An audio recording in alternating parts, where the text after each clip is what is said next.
Hello दोस्तों, सौर academy के यूट्यूब चैनल में आप सभी लोगों का स्वागत है। हमारी जीके जीएस की टॉपिक वाइज क्लास कवर कराई जा रही हैं जो आपके सभी परीक्षाओं के लिए इंपॉर्टेंट होंगी। यदि नहीं देखा है तो उनको देख लीजिए। आज की क्लास की बात कर लेते हैं। तो आज की क्लास में हम लोग प्राचीन इतिहास के महत्वपूर्ण प्रश्नों को देखेंगे जो आपके आगामी आने वाले एमपीपीएससी, रेलवे या कोई भी एग्जाम हो, सभी एग्जामों के लिए इंपॉर्टेंट होंगी। तो चलिए क्लास को शुरू करते हैं और देखते हैं आज के प्रश्नों को। आज का जो पहला प्रश्न है, विश्व प्रसिद्ध कैलाशनाथ मंदिर का निर्माण किस राजवंश द्वारा कराया गया था? विश्व प्रसिद्ध कैलाशनाथ मंदिर का निर्माण किस राजवंश द्वारा कराया गया था? ऑप्शन में देखें, कदम राजवंश, राष्ट्रकूट राजवंश, चोल राजवंश या चेर राजवंश। तो किस राजवंश द्वारा कराया गया था? राष्ट्रकूट राजवंश। राष्ट्रकूट शासक कृष्ण प्रथम थे जिनके द्वारा विश्व प्रसिद्ध कैलाशनाथ मंदिर का निर्माण कराया गया था। डिटेल देख लेते हैं। कैलाशनाथ मंदिर को राष्ट्रकूट शासक कृष्ण प्रथम द्वारा कब कराया था? 756 ईस्वी से लेकर 773 ईस्वी में बनवाया था। यह मंदिर महाराष्ट्र के औरंगाबाद जिले में स्थित है। तो प्रश्न इस तरह से भी पूछा जा सकता है कि कहां स्थित है, तो महाराष्ट्र के औरंगाबाद जिले में। यह द्रवण शैली में बना हुआ हिंदू मंदिर है और यह भगवान शिव को समर्पित है। तो ये सारे फैक्ट इंपॉर्टेंट है, इनको नोट कर लीजिए। अगला प्रश्न है, गीत गोविंद के रचनाकार किसकी सभा को अलंकृत करते थे? प्रश्न बनता है, गीत गोविंद के रचनाकार कौन है? पहला प्रश्न यही बनता है। तो गीत गोविंद के रचनाकार कौन है? जयदेव। गीत गोविंद के रचनाकार कौन है? जयदेव हैं। और ये किसकी सभा को अलंकृत करते थे? ऑप्शन में देखें, विजय सेन, देवपाल, धर्मपाल या लक्ष्मण सेन। तो किसकी सभा को अलंकृत करते थे? तो ये लक्ष्मण सेन। राइट आंसर क्या हो जाएगा? डी हो जाएगा। इनकी डिटेल देख लेते हैं। संस्कृत भाषा के काव्य गीत गोविंद के रचनाकार जयदेव बंगाल के राजा लक्ष्मण सेन के दरबारी कवि थे। और जयदेव में जो वर्णन मिलता है वो राधा कृष्ण के सांगारिक चरित्र का वर्णन मिलता है। तो इस फैक्ट को भी नोट कर लीजिए। अगला प्रश्न है, हर्षवर्धन के समय काल में कौन सा चीनी यात्री भारत आया था? हर्षवर्धन के शासनकाल के दौरान कौन सा चीनी यात्री भारत आया था? ऑप्शन में देखें, मेगस्थनीज, फाहियान, इत्सिंग या हेनसांग। तो कौन आया था? ये हेनसांग। कौन आया था? हेनसांग चीनी यात्री है जो हर्षवर्धन के शासनकाल में आया था। डिटेल देख लेते हैं। हेनसांग एक चीनी बौद्ध भिक्षु था। ये हर्षवर्धन के शासनकाल में आया था और लगभग भारत में 15 वर्ष तक रहा। इसकी एक पुस्तक है सी यू की। इसकी जो यात्रा के दौरान इस पुस्तक की रचना की थी और इसमें भारत के नालंदा बौद्ध स्थल के अध्ययन का वर्णन मिलता है। तो इस तरह से इसको भी नोट कर लीजिए। अगला प्रश्न है, किस पुस्तक का 15 भारतीय और 40 विदेशी भाषाओं में अनुवाद किया जा चुका है? तो कौन सी पुस्तक है जिसका 15 भारतीय और 40 विदेशी भाषाओं में अनुवाद किया जा चुका है? वो कौन सी पुस्तक है? ऑप्शन में देखें, हितोपदेश, पंचतंत्र, अभिज्ञान शकुंतलम या कथा सरित सागर। तो कौन सी पुस्तक है? ये पंचतंत्र है। पंचतंत्र है। इसकी रचना किसने की थी? तो विष्णु शर्मा। ये नाम भी याद रखिए, विष्णु शर्मा। विष्णु शर्मा द्वारा रचित पुस्तक है जिसका 15 भारतीय और 40 विदेशी भाषाओं में अनुवाद किया जा चुका है। यहां पे एक जोड़ी से संबंधित है, ये भी लेखक और पुस्तक से संबंधित है। इसके लेखकों और पुस्तकों के निम्नलिखित जोड़ों में से कौन सा सही नहीं है पूछा गया है। कौन सा सही नहीं है? विशाखा दत्त की पुस्तक है मुद्रा राक्षस, ये सही हो जाता है। कौटिल्य की पुस्तक है अर्थशास्त्र, तो ये भी सही हो जाता है। मेगस्थनीज की पुस्तक है इंडिका, तो ये भी सही हो जाता है। नागार्जुन की पुस्तक ध्रुव स्वामिनी। ध्रुव स्वामिनी किसकी पुस्तक है? ये जयशंकर प्रसाद की पुस्तक है।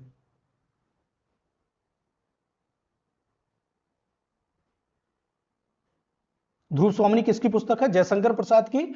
नागार्जुन को शून्यता की खोज के लिए जाना जाता है। इन्हें भारत का आइंस्टीन भी कहा जाता है। तो प्रश्न यह भी बन सकता है कि भारत का आइंस्टीन किसे कहा जाता है? तो नागार्जुन को। इसका राइट आंसर क्या हो जाएगा? डी हो जाएगा। सुमेलित नहीं है। बाकी ये तीनों सुमेलित करते हैं।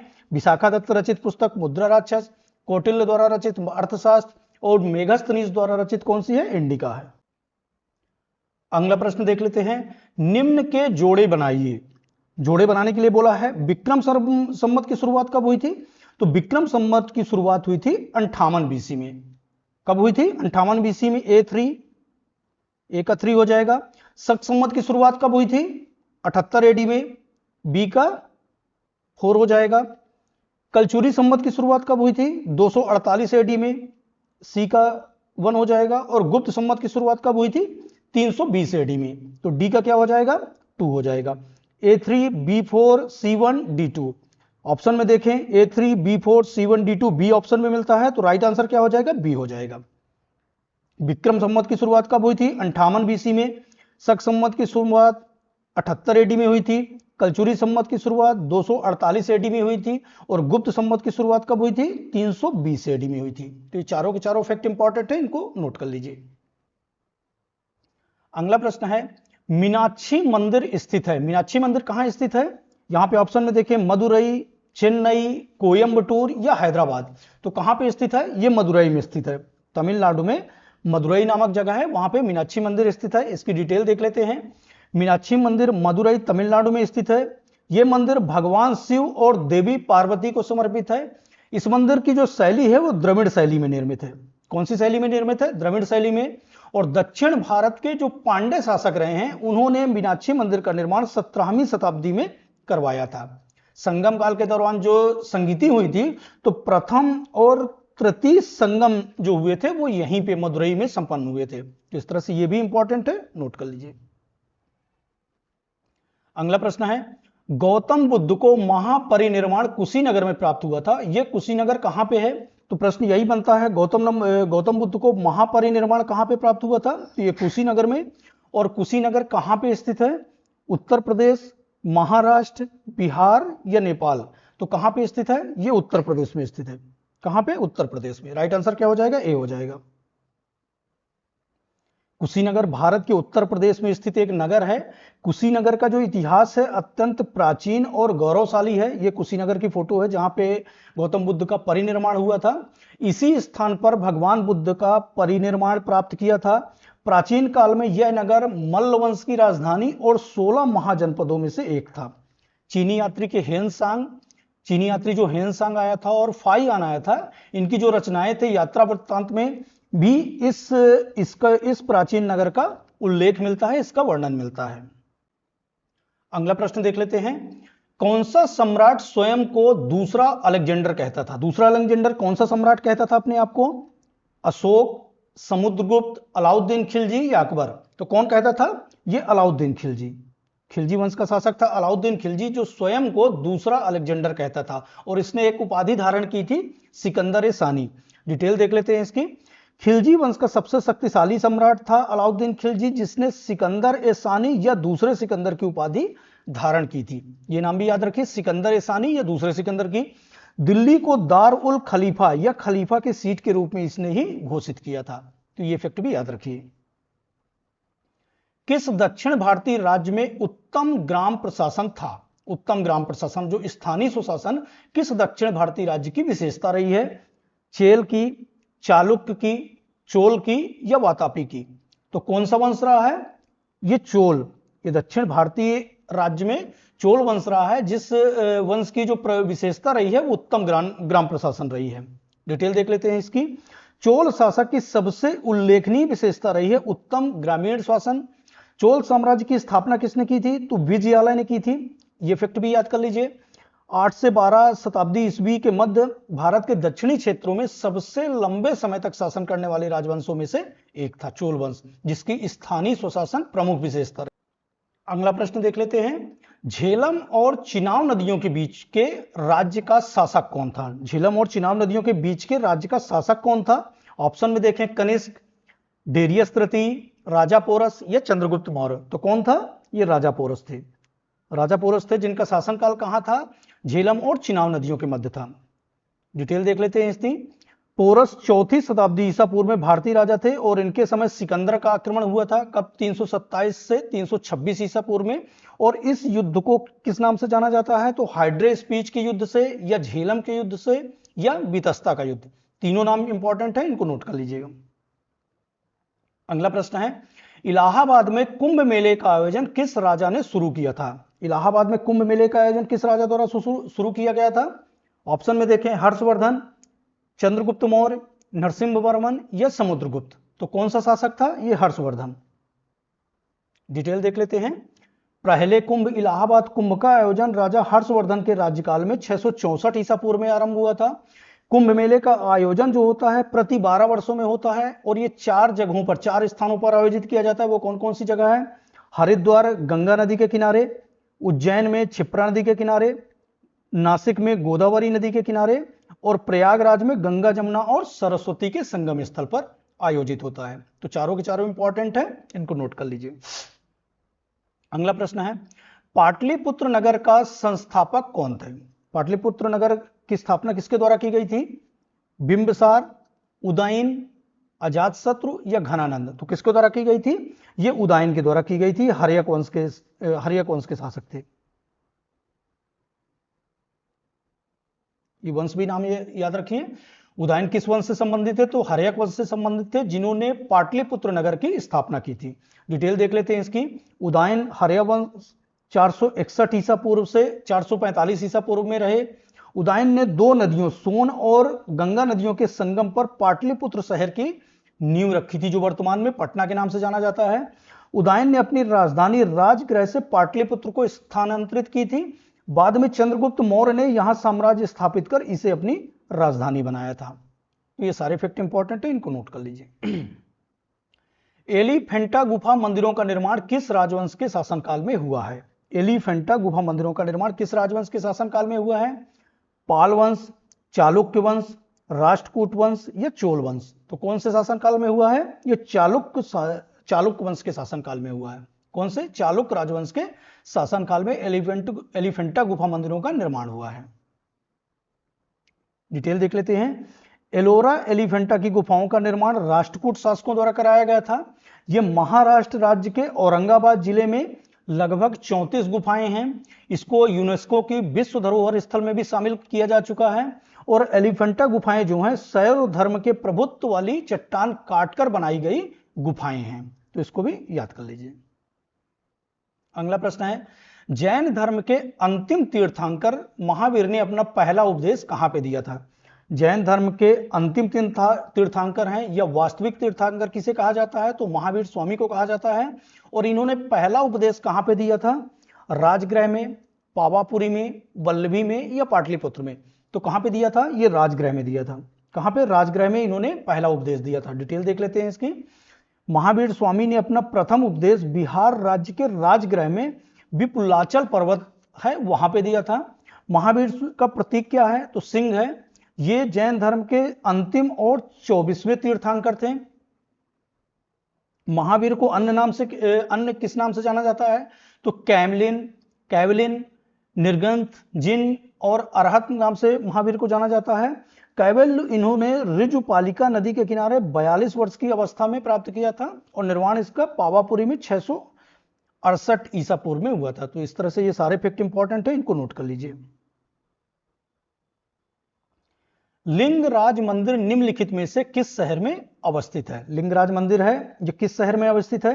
यहां पे ऑप्शन में देखिए, श्रवणबेलगोला, बीजापुर, कोलकाता या भुवनेश्वर में। तो किस जगह पे स्थित है? ये उड़ीसा के भुवनेश्वर शहर में। किस जगह पे? उड़ीसा राज्य में स्थित है, भुवनेश्वर शहर में। डिटेल देख लेते हैं। लिंगराज मंदिर भारत के उड़ीसा प्रांत के राजधानी भुवनेश्वर में स्थित है। उड़ीसा की राजधानी है भुवनेश्वर। लिंगराज मंदिर का निर्माण कब हुआ था? तो 11वीं शताब्दी में राजा जादती केसरी द्वारा इसका निर्माण कराया गया था। और यह मंदिर भगवान शिव को समर्पित है। किसको समर्पित है? भगवान शिव को समर्पित है। सांची के स्तूप किस कला एवं मूर्ति कला को निरूपित करते हैं? सांची के स्तूप जो है वो किस कला और मूर्ति कला को निरूपित करते हैं? सिख कला को, बौद्ध, जैन या हिंदू को? तो किसको निरूपित करते हैं? ये बौद्ध को। सांची के स्तूप कहां पे है? तो ये मध्य प्रदेश के रायसेन जिले में स्थित है। डिटेल देख लेते हैं इनकी। ये सांची के स्तूप की अब स्थिति कहां है? तो ये मध्य प्रदेश के रायसेन जिला है। निर्माण किसने कराया था? तो मौर्य शासक अशोक द्वारा 3री शताब्दी ईसा पूर्व में कराया गया था। बाद में इसका शुंग शासकों द्वारा जीर्णोद्धार कराया गया था। पहले सर्वप्रथम अशोक ने 3री शताब्दी में सांची के स्तूप का निर्माण कराया था। बाद में इसका जीर्णोद्धार कराया किसके द्वारा? शुंग शासकों द्वारा। और तोरण द्वार का निर्माण कराया गया था। किसका निर्माण? तोरण द्वार का निर्माण किसके द्वारा? शुंग शासकों द्वारा हुआ था।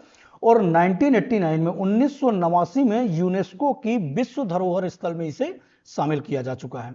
ये सारे इंपॉर्टेंट हैं।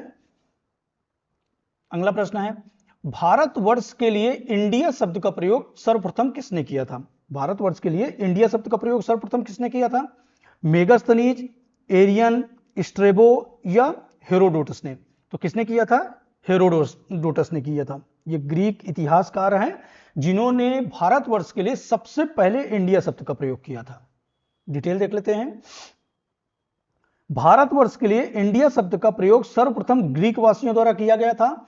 सर्वप्रथम ग्रीक इतिहासकार हेरोडोटस ने अपने लेख में इंडिया, भारत को इंडिया शब्द का प्रयोग किया था।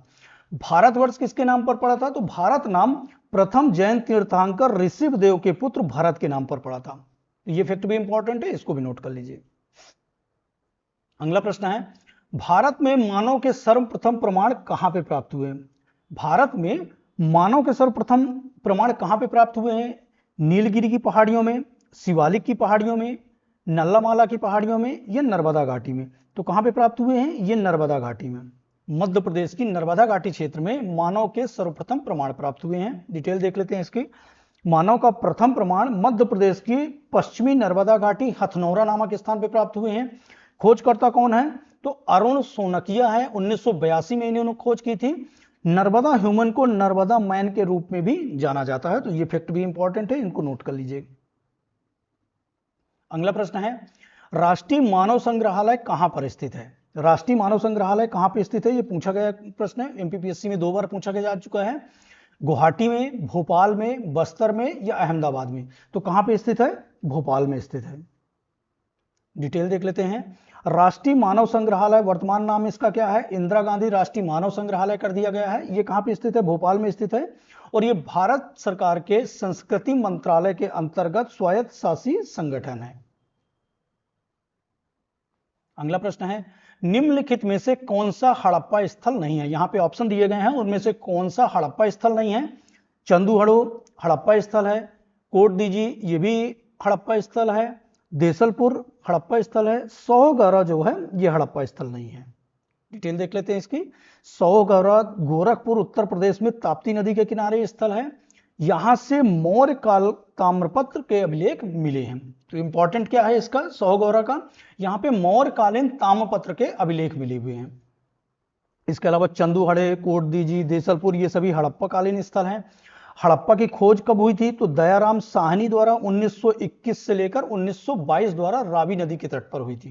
तो इफेक्ट भी इंपॉर्टेंट है। हड़प्पा की खोज किसके द्वारा हुई थी? दयाराम साहनी के द्वारा। समय काल इसका क्या रहा है? 1921-22 में हुई थी। और हड़प्पा कहां पे स्थित है? तो रावी नदी के तट पर, वर्तमान अभी पाकिस्तान में है, रावी नदी के तट पर स्थित है। सिंधु घाटी सभ्यता की प्रमुख विशेषता क्या थी? सिंधु घाटी सभ्यता की प्रमुख विशेषता क्या रही है? धार्मिक स्थिति, आर्थिक स्थिति, ग्रामीण सभ्यता, नगर नियोजन एवं वास्तुकला। तो सिंधु घाटी सभ्यता की जो प्रमुख विशेषता रही है वो क्या रही है? नगर नियोजन एवं वास्तुकला। सिटी प्लानिंग इसकी बहुत अच्छी रही है। आज की स्मार्ट सिटी की अवधारणा पर रही है सिंधु घाटी सभ्यता की। राइट आंसर क्या हो जाएगा? डी हो जाएगा। डिटेल देख लेते हैं। सिंधु घाटी सभ्यता किससे संबंधित है? तो आर्द्र ऐतिहासिक युग से संबंधित है। समय काल इसका 2300 ईसा पूर्व से 1750 ईसा पूर्व कार्बन डेटिंग के हिसाब से माना जाता है। सिंधु घाटी सभ्यता मिस्र की, मेसोपोटामिया, भारत और चीन की 4 सबसे बड़ी प्राचीन नगरीय सभ्यताओं से उन्नत सभ्यता थी। तो इस तरह से सारे के सारे इफेक्ट इंपॉर्टेंट है, इनको नोट कर लीजिए। अगला प्रश्न है, प्रारंभिक वैदिक सभ्यता के दौरान निम्नलिखित में से किसकी पूजा की जाती है? प्रारंभिक जो वैदिक सभ्यता थी उसमें किसकी किसकी पूजा की जाती है? तो यहां पे ऑप्शन में देखिए, वरुण, इंद्र, सूर्य, ये उपरोक्त सभी। तो प्रारंभिक वैदिक सभ्यता में उपरोक्त सभी की पूजा की जाती थी। वरुण की भी पूजा होती थी, इंद्र की भी पूजा होती थी और सूर्य की भी पूजा होती थी। तो राइट आंसर क्या हो जाएगा? उपरोक्त सभी। वैदिक सभ्यता से तात्पर्य भारत में आर्यों द्वारा प्रारंभ की गई सभ्यता से है। आर्यों द्वारा प्रारंभ की गई सभ्यता को क्या बोला जाता है? वैदिक सभ्यता। प्रारंभिक वैदिक सभ्यता के दौरान विभिन्न शक्तियां जैसे सूर्य, पृथ्वी, आकाश, हवा, बारिश, आग की देवी देवताओं के रूप में पूजा की जाती थी। और ये इंद्र, अग्नि, सूर्य, वरुण, वायु, अदिति, पृथ्वी, उषा और यम थे। तो यहां पे सारे के सारे इंपॉर्टेंट है। राइट आंसर क्या हो जाएगा? इसमें तीनों हो जाएगा, उपरोक्त सभी। सर्वप्रथम शून्यता का सिद्धांत या शून्यवाद का प्रतिपादन किस बौद्ध दार्शनिक द्वारा किया गया था? सर्वप्रथम शून्यता का सिद्धांत या शून्यवाद किस दार्शनिक द्वारा किया गया था? असंग द्वारा, वसुबंधु द्वारा, नागार्जुन द्वारा या दृढ़नाग द्वारा? तो किसके द्वारा? ये नागार्जुन द्वारा किया गया था। किसके द्वारा? नागार्जुन द्वारा। और नागार्जुन को भारत का आइंस्टीन भी कहा जाता है। इसी खोज के कारण भारत का आइंस्टीन भी कहा जाता है। तो इस फैक्ट को याद रखिए। शून्यता का सिद्धांत का प्रतिपादन किसने किया था? तो नागार्जुन ने किया था। नागार्जुन को भारत का आइंस्टीन कहा जाता है क्योंकि आइंस्टीन के जो सापेक्षता का सिद्धांत था उसी की तरह इन्होंने शून्यवाद का प्रतिपादन किया था। प्रमुख रचनाओं की बात करें तो रचनाएं कौन थी? मूल माध्यक कारिका, शून्यता सप्तति, प्रतीत समुत्पाद हृदय इत्यादि इनकी प्रमुख रचनाएं थी। तो ये भी नोट कर लीजिए। 8वीं शताब्दी का त्रिपक्षीय सत्ता संघर्ष निम्नलिखित में से किसके बीच था? 8वीं शताब्दी में एक कन्नौज राज्य के लिए त्रिपक्षीय सत्ता संघर्ष हुआ था और वो किनके किनके मध्य था? चोल राष्ट्रकूट यादव, चालुक्य पल्लव या पांड्य, पाल प्रतिहार राष्ट्रकूट या चालुक्य पल्लव और यादव? तो किनके मध्य था? ये पाल प्रतिहार और राष्ट्रकूट। आंसर क्या हो जाएगा? सी हो जाएगा। पाल प्रतिहार और राष्ट्रकूट के मध्य 8वीं शताब्दी में त्रिपक्षीय सत्ता संघर्ष हुआ था। डिटेल देख लेते हैं इनकी। कन्नौज का त्रिपक्षीय संघर्ष था 8 से 12वीं शताब्दी के मध्य समयावधि में हुआ। कन्नौज नगर में विजय के लिए ये लड़ा गया युद्ध था, त्रिपक्षीय संघर्ष था। और कौन कौन सी शक्तियां इसमें थी? तो राष्ट्रकूट, प्रतिहार और पाल। किनके मध्य लड़ा गया था? राष्ट्रकूट, प्रतिहार और पाल के मध्य लड़ा गया था। और त्रिपक्षीय संघर्ष का जो अंतिम परिणाम हुआ है उसमें प्रतिहारों को सफलता प्राप्त हुई थी। इस तरह से हमारी इतिहास की आज की क्लास यहीं पे समाप्त होती है। इसी तरह के टॉपिक वाइज क्लास हमारे जीके जीएस के हर टॉपिक की क्लास कराई जा रही है, तो यदि नहीं देखा है तो उनको देख लीजिए। मिलते हैं नेक्स्ट सेशन में। थैंक यू, धन्यवाद।